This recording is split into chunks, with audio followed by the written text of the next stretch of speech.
Nós, falando do pastor Link, vocês têm um link da internet, mas o nosso se fez carne e habita entre nós. O nosso link é diferente.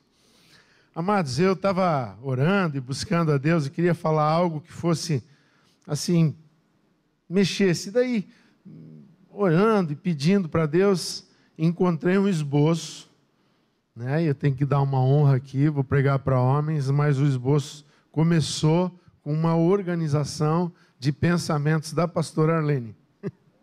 Então você vai receber por tabela aí uma pregação dela, Mas na verdade é algo que a gente conversa, é algo que a gente crê, é algo que a gente pensa muito. Eu queria falar com você sobre palavras hoje, Eu estava pensando a princípio de falar sobre palavras e a fé, mas de repente o Senhor me falou para nós falarmos sobre oração. Homens de oração, homens que fazem a diferença da história de uma cidade, de uma nação, são homens de oração. Mas eu não queria que você perdesse a entonação do que é o poder da nossa palavra. Eu lembro que há uns anos atrás estava fazendo um seminário chamado Veredas Antigas, e nessa era abençoando gerações.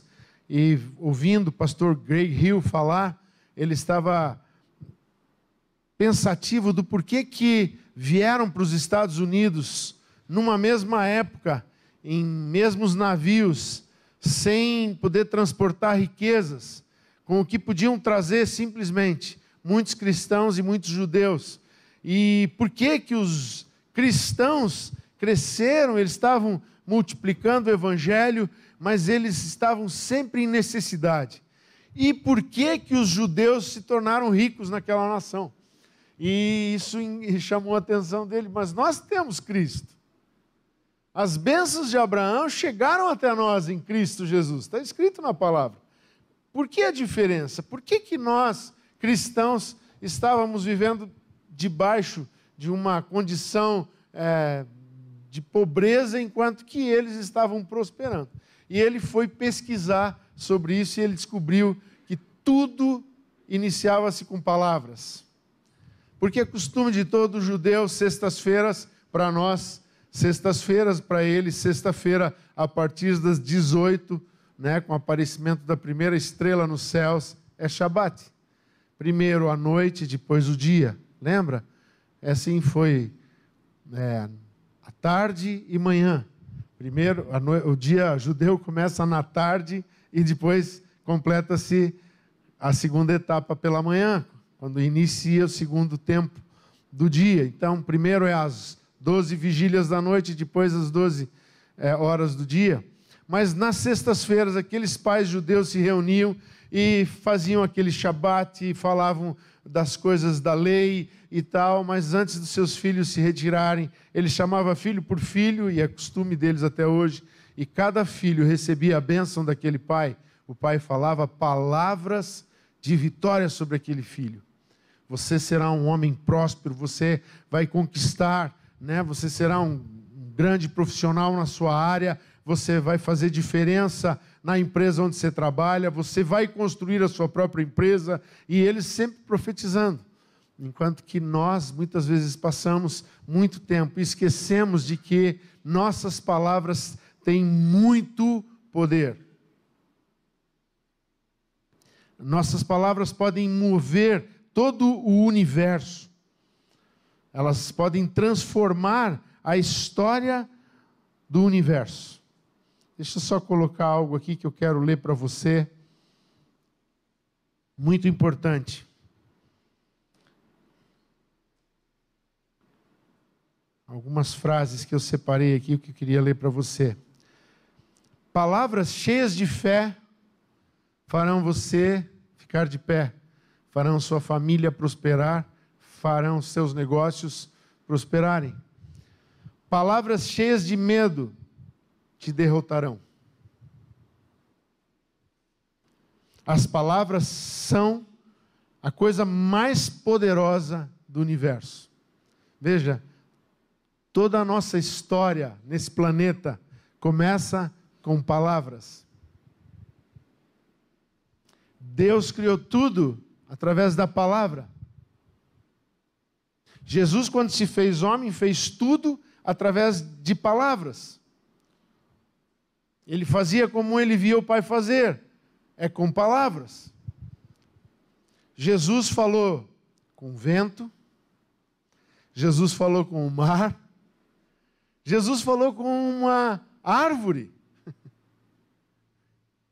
Jesus falou com leprosos, com cegos, com surdos, Jesus falou com pessoas mortas, e todos eles, o mar, o vento, as árvores, a lepra, a cegueira, a surdez, até a morte, os mortos ouviram a voz dele, e mais do que isso, obedeceram à voz dele. Isso está nos trazendo uma grande lição. Se nós queremos ser como Jesus, que imita e imitar Jesus e fazer como o Pai, eu acho interessante que a Bíblia diz que temos que ser imitadores. Paulo diz, sejam meus imitadores. Depois ele diz, sejam imitadores de Cristo. E por último ele diz, sejam imitadores de Deus. Então, se nós queremos viver um padrão de vida como o de Deus, nós temos que valorizar muito as nossas palavras.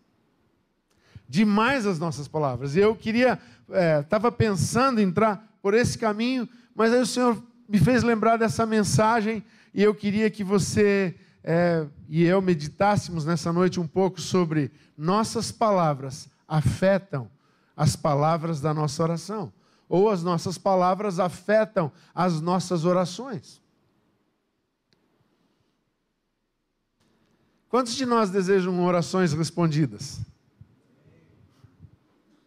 Todos queremos orações respondidas, né? É bom ter orações respondidas. Quantos de nós se esforçam por orar certo? Né? Pois já ouvimos pregações de todos os tipos ensinando como orar, a oração da concordância, já ouvimos Jesus ensinou a orar o Pai Nosso, já houve pregações, você já ouviu como orar. Já ouviu como começar adorando, como passar um período de confissão? Nós acabamos de praticar isso aqui, junto com o pastor Luciano. Confessando, depois engrandecendo a Deus e depois profetizando também na nossa oração. É muito grande e há muitas maneiras de se orar. Mas quantos de nós não damos conta de quanto nossas palavras, quando não estamos orando, afetam as nossas orações? Nossas palavras, enquanto não estamos em oração, elas conflitam com as nossas orações. Um exemplo, estamos orando por um problema, orando por um filho, orando por um negócio, orando por um amigo que a gente quer que se converta, a gente está orando por uma situação, e quando a gente sai da oração e a gente fez tudo certinho, a gente confessou, a gente falou diante de Deus, a gente profetizou sobre aquela circunstância, e daí a gente sai da oração, e quando encontramos algum amigo, alguém com quem a gente sente um pouco de liberdade, e a gente começa a dizer, não sei, aquela pessoa é muito difícil, essa situação, o Brasil, olha, não sei se vai mudar, tem muita gente corrupta nele, e nós contrariamos o que nós acabamos de orar. E a gente espera que as nossas palavras criadoras, porque nós temos o poder da palavra criadora de Deus dentro de nós, porque nós somos cheios de Cristo, cheios do Espírito Santo. O que nós falamos decide destinos. O que nós falamos decide o nosso futuro, decide nossas colheitas. O que semeamos com os nossos lábios se tornam colheitas no nosso futuro próximo. E nós não nos damos conta de que muitas vezes oramos diante de Deus e na próxima conversa nós desfazemos a nossa oração. Nós falamos o contrário. Nós oramos por aquele parente, queremos que ele se converta, e quando a gente conversa com alguém, diz, não, mas aquele cara é difícil, é um coração duro, é um homem muito ruim. Não sei se você está percebendo o que eu estou falando. Você está percebendo? Amém? Eu estou feliz que tem alguns que fazem assim, eu entendo, estou fazendo, mas estão concordando, estão compreendendo. Mas me ajuda aí, eu preciso saber, eu preciso do feedback, do que você está sentindo enquanto eu estou falando. Mesmo que você está chateado comigo, não fique muito chateado. Deus está falando com a gente nessa noite. Amém? Nossas palavras, quando não estamos orando, elas devem estar de acordo com as nossas orações. Nossas palavras devem estar alinhadas com as nossas orações. Nós não podemos falar algo para Deus e falar diferente dentro de casa, para as pessoas, no nosso dia a dia. Nossas orações também devem ser de acordo ou alinhadas com as nossas palavras. Não podemos fazer aquela oração hipócrita. Nós somos uma pessoa, mas quando oramos, nos vestimos de um manto, de um talite espiritual cristão, e fazemos aquelas lindas orações que não estão alinhadas com o nosso coração e com quem nós realmente somos no nosso dia a dia. Isso seria uma hipocrisia diante de Deus, né?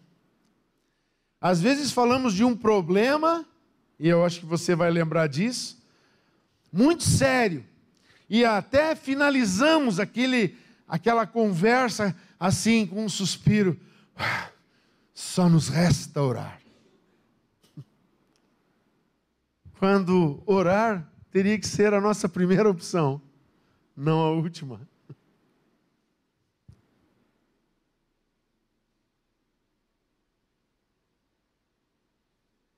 Quando orar devia ser a nossa primeira atitude e não o que nos resta no final. As palavras que saem da nossa boca têm um peso gigantesco em nossas vidas.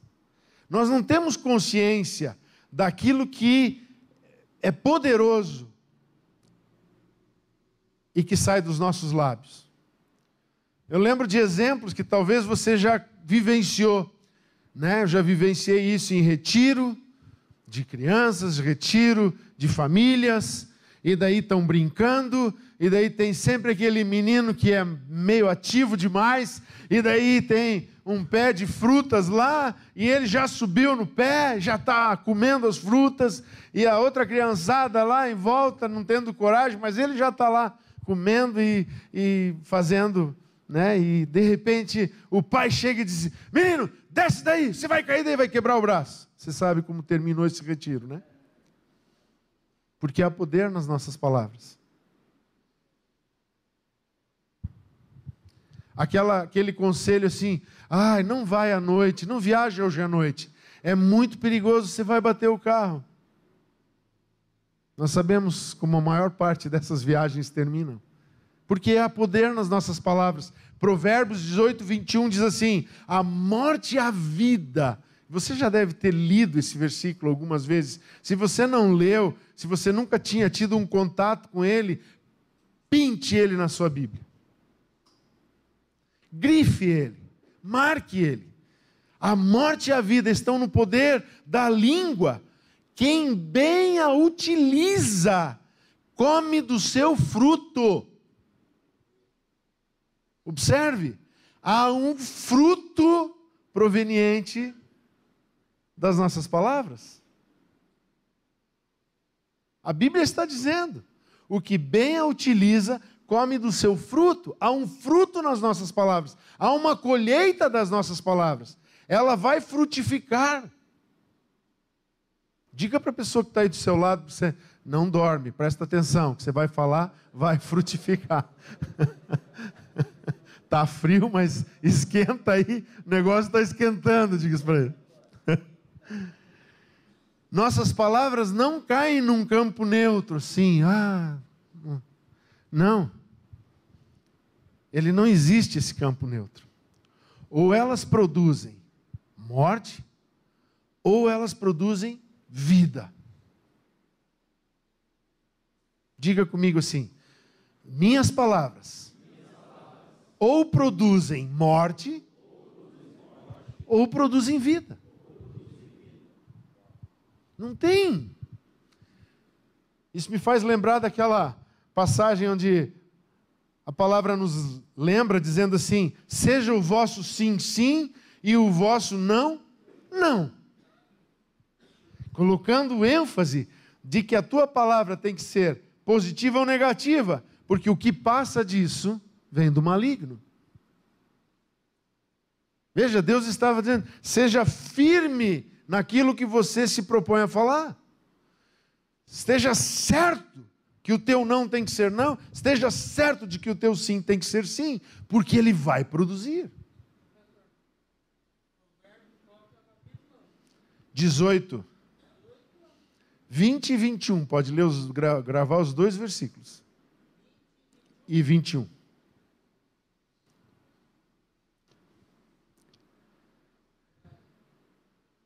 Quantas pessoas que você conhece, né? Eu não vou falar de você, vamos lembrar de outras pessoas, né? A gente não faz esse tipo de coisa, mas quantas pessoas acordam reclamando? Eu me corrijo, eu estou pregando para mim. Às vezes no trânsito eu já diminui bastante.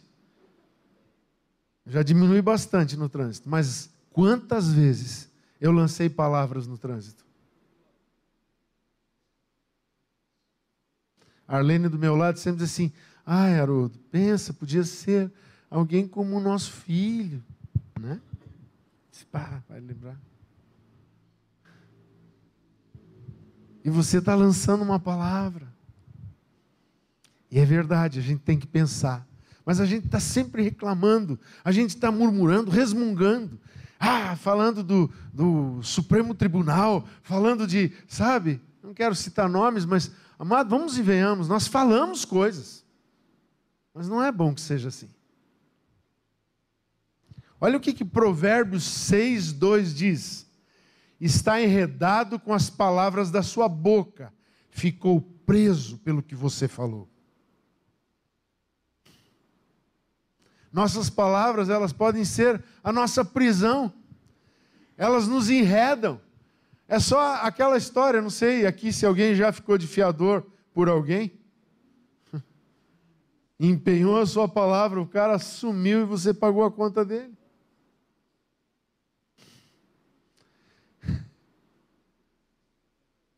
Eu lembro de um colega de trabalho que o cara convenceu ele, e olha, o cara era, assim, um salário muito maior do que o nosso na época. Nós éramos desenhistas, o cara era engenheiro. E o cara veio e conversou, disse: não sou muito conhecido na cidade, você assinaria? Estão pedindo um aval lá. Eu disse: eu não assino. Não.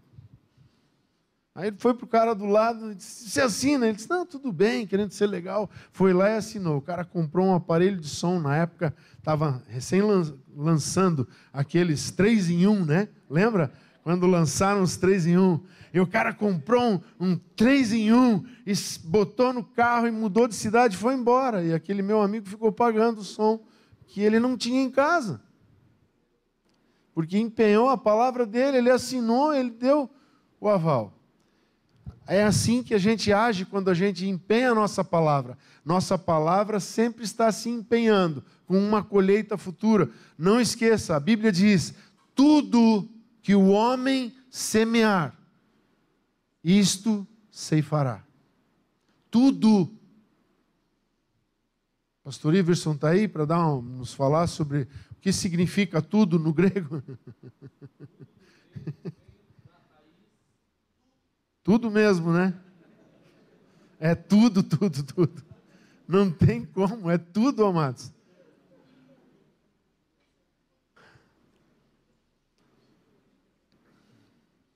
Com a maior facilidade nós criticamos e julgamos, muitas vezes, quem até nem está presente. Não é bom falar de alguém que não está presente. Temos que ter cuidado, né? Nossa! Até parece que nós somos bem melhores do que aquelas pessoas. A Bíblia diz que não é bom que seja assim.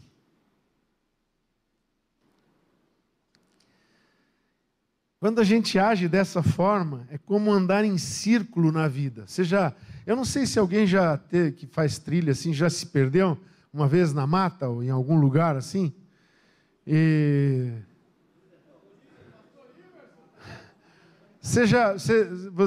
Quem já fez isso lembrou, ou então aquela pessoa que está procurando um lugar, né, numa cidade nova, e o Waze ainda dá aquelas ajudas, né, e bota ele na rua que não era para lá, não sei por que ele mandou a gente por aquele caminho, e de repente a gente faz a volta e diz, pô, mas eu já passei por aqui.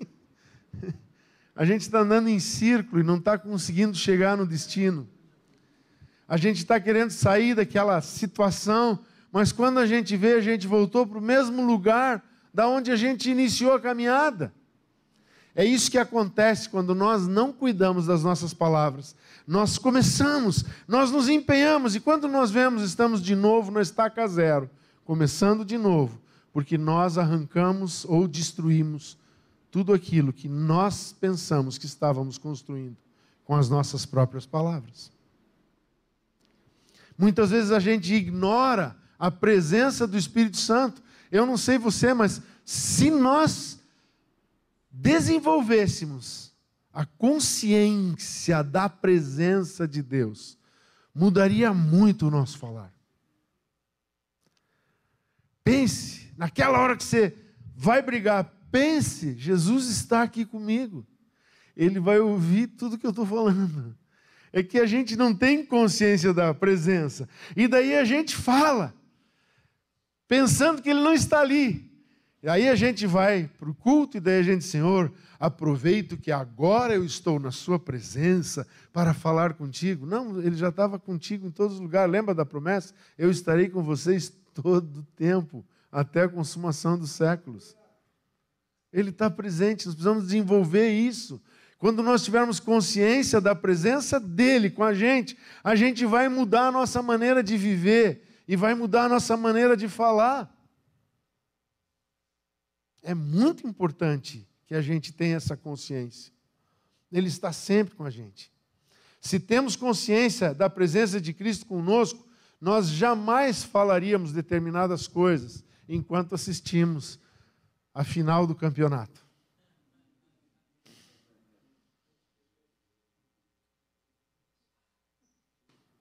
Quando assistimos o jornal na TV. Nós não falaríamos aquilo se nós tivéssemos a consciência de que Jesus está ali do nosso lado. Nós não falaríamos determinadas coisas que falamos no trânsito se nós tivéssemos a consciência de que Ele está sentado do nosso lado no carro. Nós não contrariaríamos as nossas orações se nós tivéssemos a consciência de que aquele que ouviu a nossa oração está conosco depois, quando não estamos orando.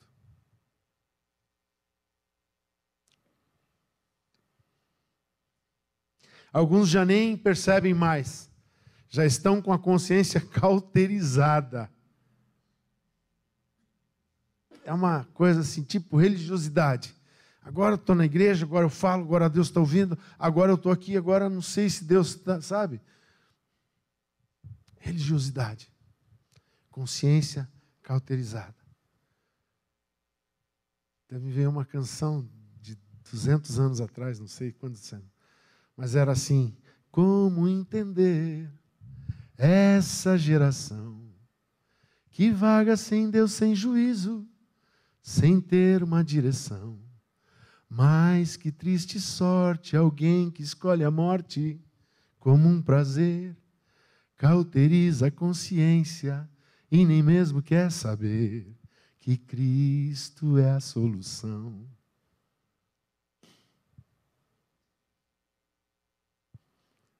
Quando a música começou a sair do contexto sacro, né? E pessoas comuns podiam escrever canções, essa canção nasceu. Mas olha só, quantos querem ter orações respondidas? Olha o que diz Isaías 58:9. Então vocês pedirão ajuda e o Senhor responderá. Gritarão por socorro e Ele dirá: eis-me aqui. Que forte essa passagem. Mas chega um momento na nossa vida em que a gente se desenvolve, em que a gente toma atitudes que fazem com que essa palavra, essa promessa aconteça. Só que quando que ela acontece? Se tirarem do meio de vocês todo tipo de servidão, de jugo. Quando nós pararmos de colocar jugo nas pessoas, religiosidades, responsabilidades que nem nós queremos carregar. Jesus falou para os fariseus: vocês põem peso nas costas das pessoas que vocês não querem nem tocar o dedo neles. Mas vocês põem esses jugos. Então, ele está dizendo aqui, Isaías profetizando, quando esse tipo de jugo for colocado, quando o jugo que nós carregarmos em nosso pescoço é o jugo de Cristo. Ele disse para nós abandonarmos esse outro jugo, mas andarmos com Ele debaixo do jugo dele, que é um jugo suave. Se tirarem do meio de vocês todo tipo de jugo, de servidão, o dedo que ameaça. E olha só, a última palavra nessa Bíblia que a gente usa aqui da NAA, e a linguagem ofensiva. A linguagem que agride, a linguagem que afeta a identidade, aquela linguagem que judia da pessoa, que fere, que machuca. Sabe, há muitas maneiras de você dizer uma coisa. Você pode dizer para uma criança que não está conseguindo, e eu já pedi perdão várias vezes para Deus por não ter conseguido ser esse pai naquela época que o Tiago era bem pequeno, de chegar e dizer assim: não, filho, você não está entendendo isso, mas vamos começar de novo. Né? Do que dizer assim: não, você não tem capacidade mesmo, não tem jeito, 10 vezes já te falei, você ainda não ouviu. Uma delas falou: você não está entendendo, mas não feriu a identidade dele. Mas a outra estuprou a identidade dele. A linguagem, a maneira de falar, pode ser construtiva ou destrutiva. Diz assim que não deve existir um linguajar torpe no nosso meio. Torpe é naquele sentido de entorpece, de entorta, de denigre, de ofende. E às vezes a gente faz isso. Amados, eu sei que a gente tem que orar, tem que colocar na presença de Deus muitos dos nossos líderes que estão na nossa nação, em vários postos importantes. Mas a gente tem que cuidar, nós não estamos aqui para lançar palavras que ferem. Nós não precisamos ferir. Nós podemos dizer: olha, eu não estou contente com o nosso prefeito, mas eu não preciso passar para frente uma informação mentirosa ou agressiva que denigre a imagem dele. Eu não preciso falar isso. Isso tem que sair da nossa vida. Não pode sair da nossa boca, tem que sair da nossa vida. Queremos ter nossas orações respondidas? Temos que mudar algumas coisas. Lembre-se, nós só temos uma vida para viver. E às vezes nós mesmos encurtamos ela. Eu venho de descendência ucraniana, né? E um dia a minha irmã trabalhou com uma pessoa que era ucraniano, que era aqui de Prudentópolis, né? Origem dali, disse: nós temos lá uma grande colônia ucraniana e tal. E ele disse: olha, eu vou te dar um livro. Ele deu um livro para nós que era Cruz de Pedra. E eram poemas, era para ser crônicas e poemas ucranianos. Amados, eu já tinha encontrado Jesus naquela fase, e eu fui ler aquele livro. E eu disse: meu Deus, como esses caras se amaldiçoam. Porque o poema era sempre falando: não adianta, né? Para nós a vida sempre será dura e pesada. Nós sempre, sabe? Hoje você olha assim: a Ucrânia, muitas vezes estão colhendo o que semearam. O holocausto, eu estava lendo uma reportagem de um rabino judeu que ele disse assim, o holocausto foi consequência das nossas próprias palavras. E esse rabino se converteu, ele hoje é cristão, né? Eles chamam de messiânico, judeu messiânico. Ele diz, quando eles disseram, caia sobre nós e os nossos filhos o sangue desse homem, caiu sobre eles o sangue de Cristo. Eles declararam isso com as suas bocas. Às vezes a gente está falando, não adianta, comigo nunca vai dar certo. Sabe, eu mandei o currículo lá, mas não adianta, tem um monte de gente, tem 35 currículos. Tem 35 pessoas na minha frente. Vai ganhar um emprego? Já se derrotou. Enquanto que o verdadeiro cristão diz assim, pai, entreguei lá, o meu vai brilhar. O meu vai brilhar aos olhos daqueles homens.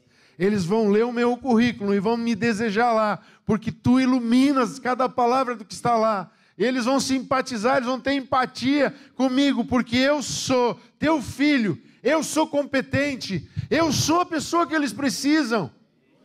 Uau, que mudança! Me dá um emprego, Senhor. Aí, não tem jeito. Tinha muita gente lá com currículo. Você está entendendo o que eu quero falar?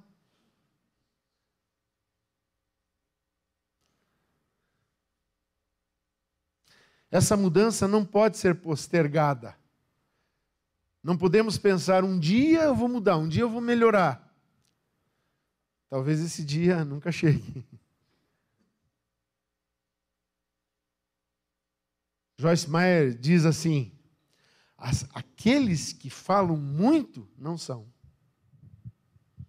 Por isso falam muito, intimidam, são pessoas mal resolvidas, inseguras, vítimas de tudo e de todos. Tudo as atinge, sempre competindo, ou vendo o outro sempre como um adversário, como um rival.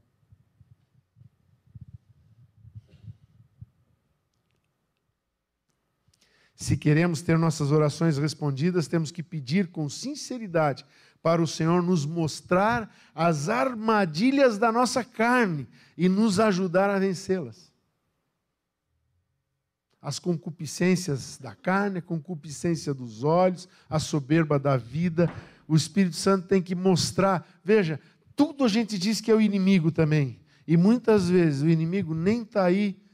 Ele diz assim, cara, e aí? Né? Faz a reuniãozinha lá com os demônios. E aí, vocês atacaram aquele crente lá? Nem precisa, meu, vai se destruir sozinho. Nós até saímos de perto para não respingar na gente. Lembra da passagem que diz, não se põe vinho novo em odres velhos. Odres não são demônios. Odres está falando de pessoas que vão receber uma nova unção na vida delas. Mas elas não podem receber uma nova unção com a mentalidade do mundo nelas. Tem que haver uma mudança. De mente, de linguagem, de coração, de sentimento. Deus tem que curar as nossas emoções. Pessoas dizem assim, não, eu sirvo a Jesus, mas aquele irmão lá eu quero bem longe de mim.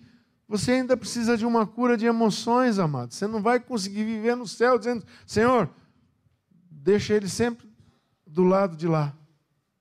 Jesus vai dizer, não, aqui nós somos um só. Aliás, estou fazendo uma ilustração aqui que nem vai caber, você nem vai estar lá se você estiver com esse rancor. Mostra-me, Senhor, aonde minha carne, meu coração tem me enganado. Quem aqui sabe que o coração é mais enganoso do que todas as coisas? Sabia que isso está na Bíblia? Diz que o coração é mais enganoso. Ai do homem que confia no homem, né? E diz ao seu braço, que confia no seu braço, confia na sua força, confia no seu conhecimento. Ai desse homem! Porque o coração é mais enganoso do que qualquer coisa. Eu sempre digo, amados, o nosso coração ganha do diabo para enganar a gente.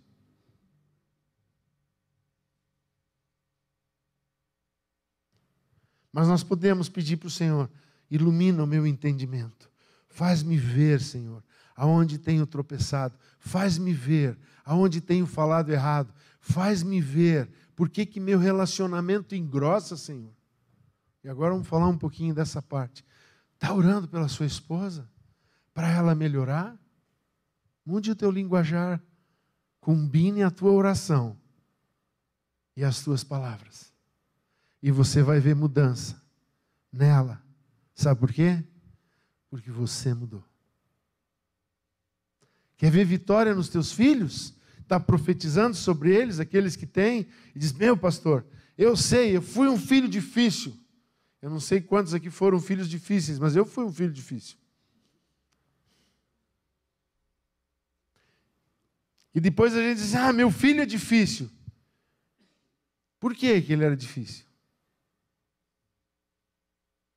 Porque muitas vezes o que nós estamos falando sobre ele faz com que ele seja o que nós estamos declarando que ele é.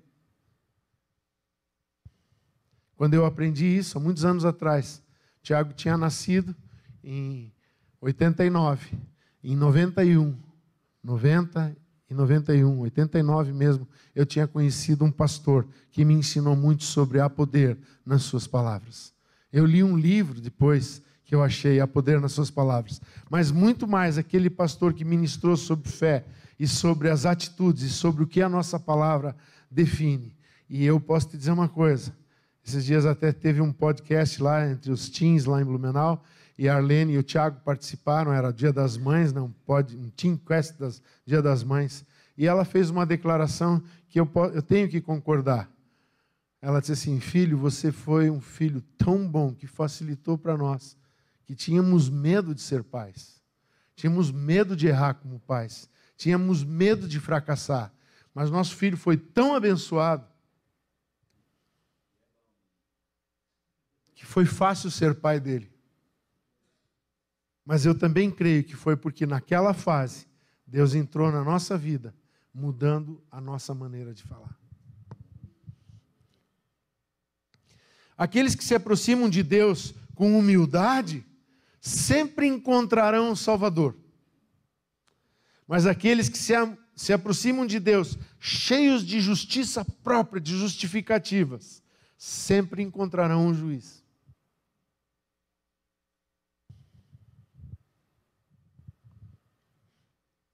Se queremos ter nossas orações respondidas, temos que dominar a nossa língua. Tiago diz que ninguém consegue dominar ela. Então só tem um jeito, amados, de nós dominarmos a nossa língua. É quando nós nos rendemos ao Espírito Santo. A Bíblia promete que Ele nos guiaria em tudo e em toda a verdade. Então, se eu quero o domínio da minha língua, eu tenho que dar o senhorio da minha vida para Jesus. Nós dizemos, tu és o meu Senhor. Aí nós viramos para o vizinho e começamos a discutir. Ele diz, mas se eu estou sendo o teu Senhor, por que você não perguntou o que você devia dizer para o teu vizinho? Você falou por conta própria. Por que você, olhando para essa circunstância, falou essas coisas? Por que você não perguntou o que eu queria que você dissesse a respeito dessa circunstância?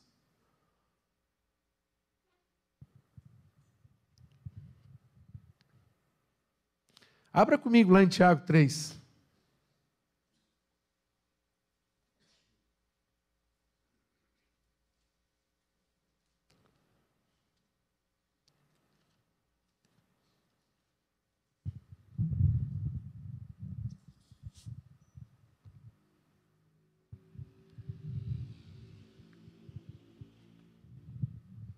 Nós vamos ler alguns versículos.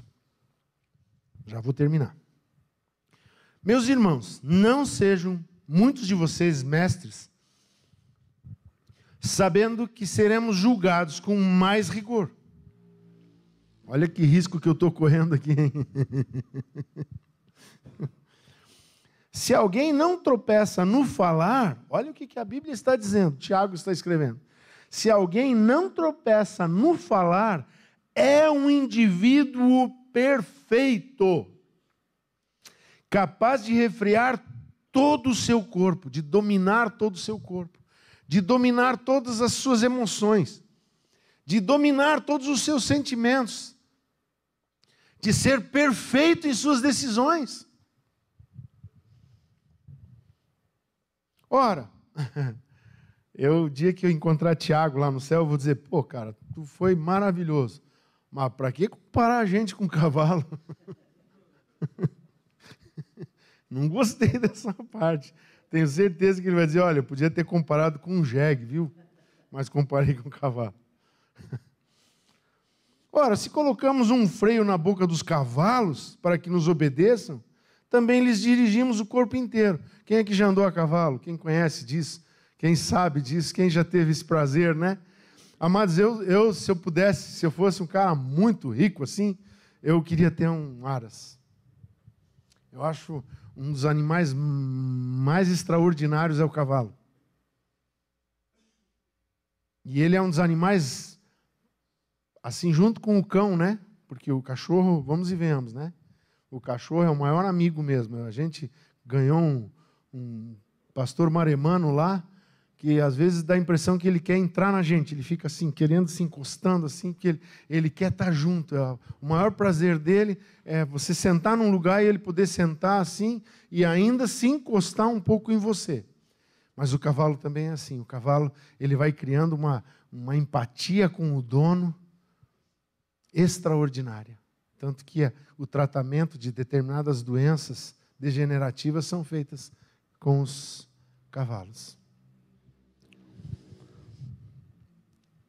Você pode, pondo um freio na boca dele, você leva ele, direciona para ele para onde você quiser. O Espírito Santo conseguindo colocar um freio na nossa boca, ele vai nos fazer ser as pessoas mais prósperas dessa terra, porque ele será o nosso guia. Ele diz aqui, olha, observem igualmente os navios que são tão grandes. Agora ele primeiro chamou de cavalo, agora ele disse que você é muito grande, você é que nem um navio, né? Mesmo sendo tão grande, impelidos por fortes ventos, são dirigidos por um pequeníssimo leme e levados para onde o piloto quer, onde o timoneiro vira. Assim também a língua, pequeno órgão se gaba de grandes coisas. Vejam como uma pequena fagulha incendeia uma grande floresta. Todo fogo começa com um fósforozinho pequeno, com uma pequena chama, com uma faísca muitas vezes. Ora, a língua é um fogo, é um mundo de maldade. A língua está situada entre os membros do nosso corpo e contamina o corpo inteiro. E não só põe em chamas toda a carreira da existência humana, como também ela mesma é posta em chamas pelo inferno. Amados, é a Bíblia que está falando, hein? Não sou eu. Ela põe em chamas a carreira humana. Nossa vida pode ser destruída pelo que nós falamos, pela maneira que nós falamos. E depois a gente diz, eu não sei se vou acreditar em Deus. Falam tanto que Ele é um Deus presente, que Ele está com a gente, e eu oro tanto e nada acontece. Daí Deus diz assim, mas você ora, mas você não, nem você acredita no que você ora. Que você muda a tua conversa lá fora, você fala tudo diferente, filho. Pois toda espécie de animais, de aves, de répteis e de seres marinhos se doma e tem sido domada pelo gênero humano. Mas a língua ninguém é capaz de domar. É mal incontido, cheio de veneno mortal. Com ela bendizemos o Senhor e Pai. Também com ela amaldiçoamos as pessoas, criadas à semelhança de Deus. De uma só boca procede bênção e maldição. E ele diz, meus irmãos, isso não deveria ser assim. Por acaso pode a fonte jorrar do mesmo lugar água doce e água amarga? Meus irmãos, será que a figueira pode produzir azeitonas ou a videira figos? Assim também uma fonte de água salgada não pode dar água doce. O que ele está querendo dizer assim? se você realmente tem uma nova natureza de Deus em você, o teu falar não pode ser igual ao do mundo.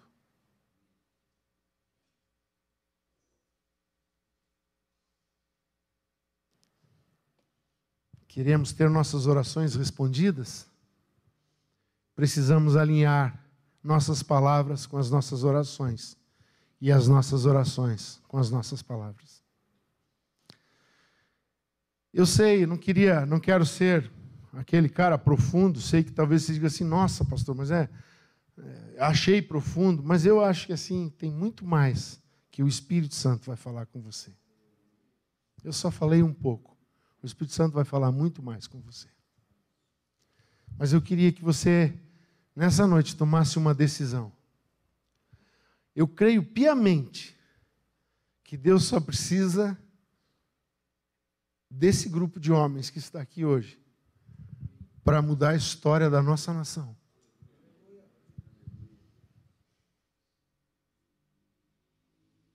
Quando eu leio as histórias do avivamento, eu vejo que um menino, um moço, algumas pessoas se reuniram, muitas vezes alguns colonos, pessoas humildes se reuniram na Rua Azusa, foram até expulsas da igreja.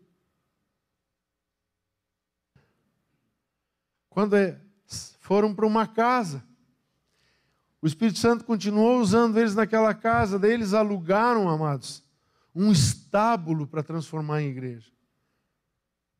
Era um hotelzinho de passagem que tinha uns quartos em cima. E aonde eles fizeram a igreja era onde ficavam os cavalos. Limparam aquele lugar para começar a igreja na Rua Azusa.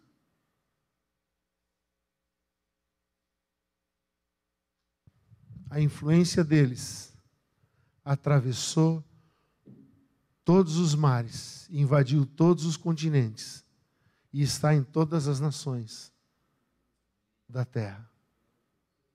Daquelas humildes pessoas que deixaram o avivamento chegar. O avivamento começa com uma mudança na nossa linguagem. Queria que você ficasse de pé.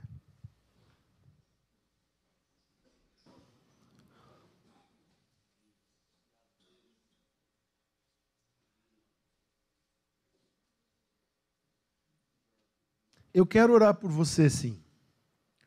Mas eu quero te dizer uma coisa. Tem uma oração hoje que eu não posso fazer por você.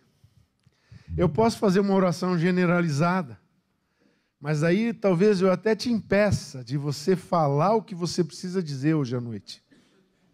Então eu não vou orar agora por você. Eu não vou te conduzir numa oração. Eu gostaria de que você, nesse momento, esquecesse. É o teu melhor amigo, é alguém que se ama muito, está aí do seu lado. Você esquecesse de todo mundo aqui. Esquecesse até de mim aqui na frente. Você fechasse os teus olhos.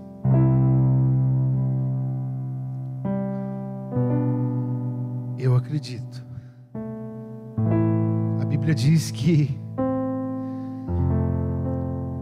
nós devemos de aproveitar aquela oportunidade que nos é apresentada em ocasião oportuna diante do trono da graça, diante do trono da misericórdia de Deus.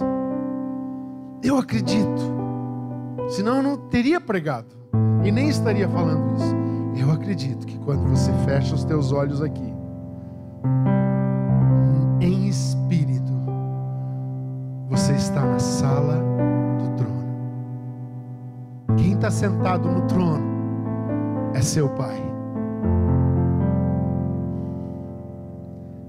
Fale para Ele a respeito do teu linguajar.